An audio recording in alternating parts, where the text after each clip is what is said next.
Start करते हैं। इसमें एक फ्यूज है, एक इंडिकेटर है, ये रेगुलेटर है, ये 5 पिन सॉकेट है, इसका नाम स्विच है। अब चलिए फ्यूज किसको कहा जाता है? फ्यूज उससे लाइन काटा जाता है। जैसे कि ये फ्यूज जैसे है, इसको यदि उखाड़ दीजिएगा तो बोर्ड का लाइन कट जाएगा, समझ गए? इसका नाम फ्यूज हुआ। ये फ्यूज कैसे फिटिंग होता है? ये फ्यूज का इस ऊपर साइड में भी देखिए व्हाइट आपका है, व्हाइट लिखा हुआ, आपको अच्छे तरीके से दिखाई नहीं पड़ता होगा। अब जब मार्केट में खरीद के लेकर 8-10 का बोर्ड दीजिए और हमको स्विच भी दीजिए, फ्यूज दीजिए, इंडिकेटर दीजिए, रेगुलेटर दीजिए, 5 पिन सॉकेट दीजिए। जब सामान आप ले लीजिएगा ना तो आप गौर में स्पेलिंग लिखा हुआ रहता है। कोई भी कंपनी रहे, या तो डुप्लीकेट रहे या तो ओरिजिनल रहे, कुछ न कुछ स्पेलिंग लिखा हुआ रहता है। तो ये चीज स्पेलिंग जो रहता है वो ऊपर साइड में रहना, सीधा पढ़ सकते हैं, उसको इस तरह से बैठा देना चाहिए, समझ गए?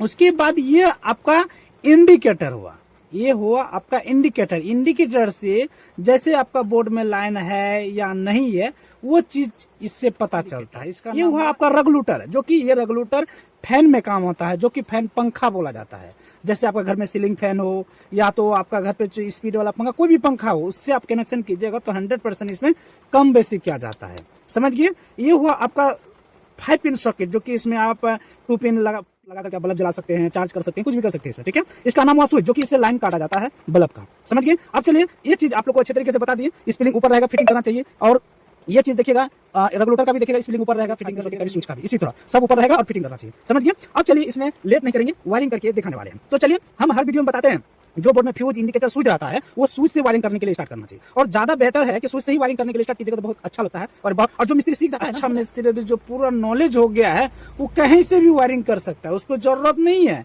कि स्विच से स्टार्ट करेंगे, कि फ्यूज से स्टार्ट करेंगे, कि 5 पिन सॉकेट से स्टार्ट करेंगे।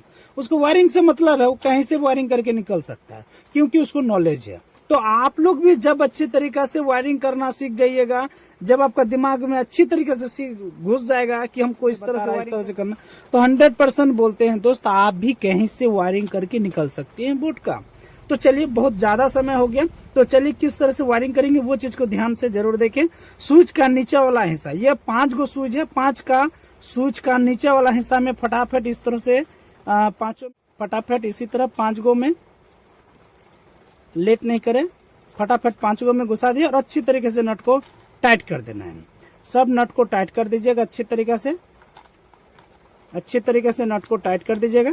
और टाइट में कमी नहीं कीजिएगा, क्योंकि कोई भी चीज ढीला नहीं फेंका। क्योंकि अभी जैसे हम स्विच नट टाइट कर रहे हैं, पिछड़ भी रहा, बहुत कोई गुस्सा से छोड़ देता है, हो छोड़ दो, रहने दो, तो उससे क्या होगा? आपका दिक्कत होगा, ये स्विच जल जाएगा, चिंगारी फेंकेगा, स्विच जल जाएगा। तो आपका स्विच जल जाएगा तो बोलिएगा वायरिंग करना नहीं आता है, नहीं बताया, उसका स्विच जल गया, उसका वीडियो देखिए। टाइट अच्छी तरीके से करे कोई भी नट, ठीक है? स्विच का नीचे वाला कनेक्शन होते हुए अब फ्यूज का नीचे वाला हिस्सा, कहाँ पर? फ्यूज का नीचे वाला हिस्सा में ला करके अच्छी तरीके से ला करके नट को टाइट कर देना है, फ्यूज का नीचे वाला हिस्सा। और टाइट करने के बाद इंडिकेटर का नीचे वाला, स्विच का नीचे वाला कनेक्शन होते हुए नीचे नीचे जा रहे हैं ना, तो फ्यूज का नीचे वाला कनेक्शन ही जा रहा है ना, तो इंडिकेटर में भी नीचे वाला ही हिस्सा में कनेक्ट होता है। अच्छी तरीके से टाइट कर दिए। अब टाइट करने के बाद ये छोटा सा टुकड़ा तार है, इस लाल कलर, समझ लीजिए ये लाल कलर से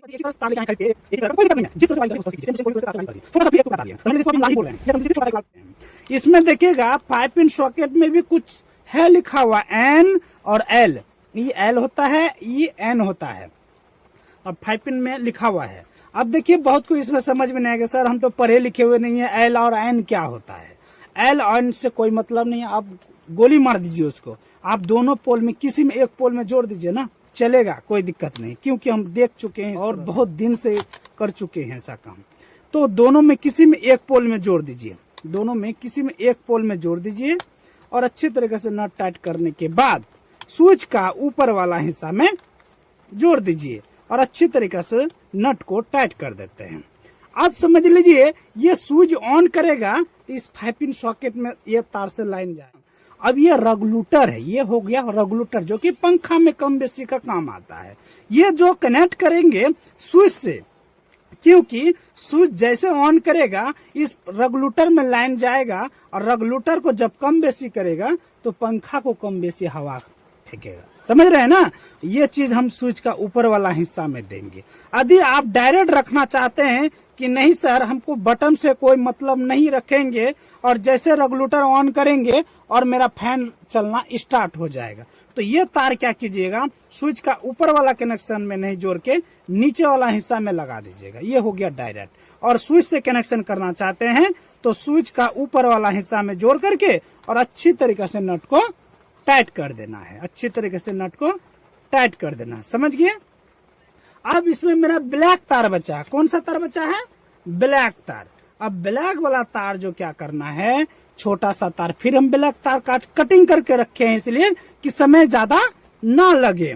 ये अब मेरा लगेगा ये 5 पिन सॉकेट। मेरे पास एक ही 5 पिन सॉकेट है ना, तो एक ही 5 पिन सॉकेट में इसी तरह एक पोल जो खाली है उसी में जोड़ना है और नट को अच्छी तरीके से टाइट कर देना है। अच्छी तरीके से नट को टाइट कर देना है।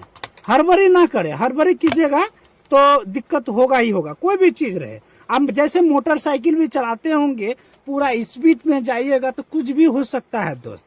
उसी कारण से बोलते हैं दोस्त, धीरे से कोई भी काम कीजिएगा ना तो सक्सेसफुल 100% हर चीज में हो जाइएगा।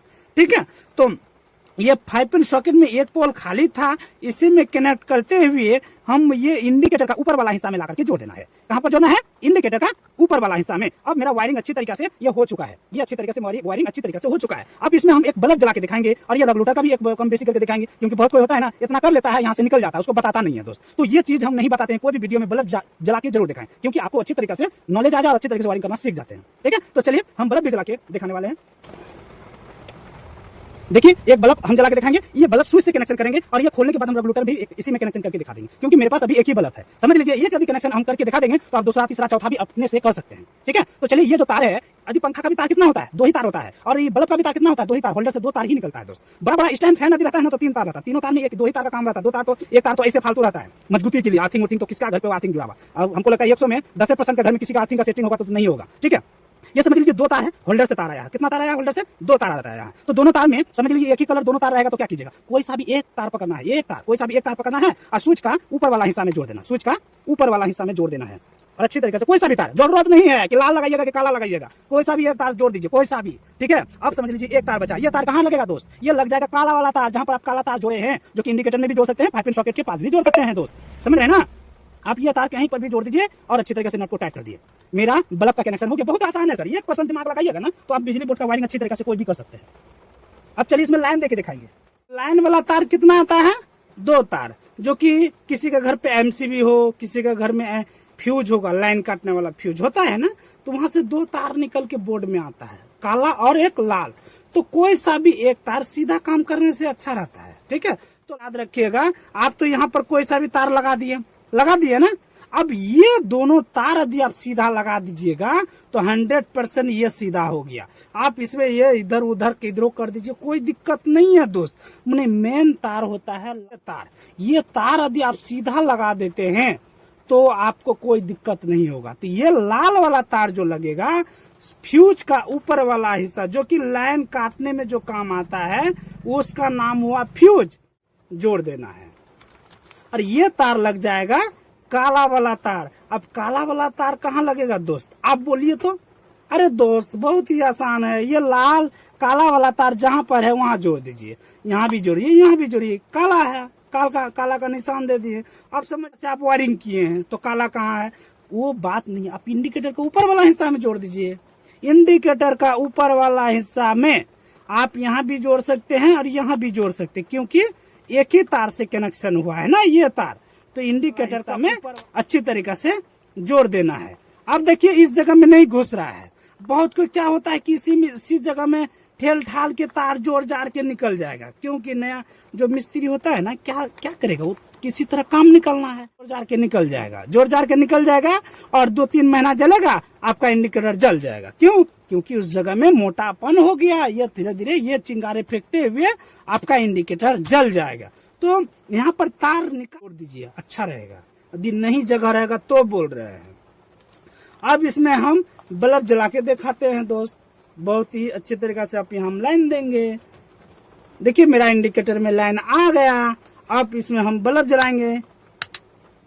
देखिए किए थे बल्ब का, ये मेरा ये 5 पिन सॉकेट में लाइन चले जाएगा और ये स्विच से मेरा ये बल्ब जल रहा है। आप समझ लीजिए दोस्त, हम बल्ब का कनेक्शन करके दिखाए हैं और हम क्या पंखा का नहीं दिखा सकते? अरे पंखा का भी वही उसी तरह क्या करना है, ये स्विच वाला तार जो है ना, स्विच वाला तार इसको खोल दीजिए। जैसे आप पंखा का भी तार कितना होता है, 2 तार, एक तार लगा देना है ये रेगुलेटर वाला तार में, रेगुलेटर वाला तार में, और एक तार जो बचेगा ये इसी जगह रह जाएगा। एक तार से कोई मतलब ही नहीं, ये ब्लैक जगह ही रह जाएगा। एक ही तार क्या करना है, ये रेगुलेटर में लगा देना, एक तार आपका काला वाला तार में लगा देना, हो गया पंखा। समझ गए ना? देखिए सीधा बता देते हैं, देखिए इसको सीधा कर देते हैं। ये देखिए, ये समझ लिए पंखा तार हुआ। समझ लिए पंखा का तार कितना होता है, 2 तार। एक तार लगा देना है काला वाला तार में, इंडिकेटर का ऊपर वाला हिस्सा से जो आया है, इंडिकेटर का ऊपर वाला हिस्सा में, और एक तार लगा देना पंखा का वाला तार में। अब इसको अच्छी तरीका से टेप मार देना है, अच्छी तरीका से टेप मार दिए। अब इसमें हम रेगुलेटर का भी कनेक्शन हो गया, आप दिखाएंगे जला करके भी। देखिए अब देखिए तो मेरा ऑटोमेटिक पंखा बंद हो गया। क्यों? क्योंकि ये जो कनेक्शन किए हैं ये इसको लाइन दे रहा है। अब इसको लाइन दिया, अब तो ये कम बेसी करेगा तो देखिए हो रहा ना रोशनी कम, ये पंखा का रोशनी कम हो रहा ना। देखिए पंखा रहेगा तो पंखा का स्पीड कम होगा। हम ये बल्ब जला के दिखा दिए। तरह आप लोग को भी घर पे बैठे वायरिंग करना है दोस्त। आज इतना ही, अगले वीडियो में फिर मिलेंगे दोस्त। धन्यवाद।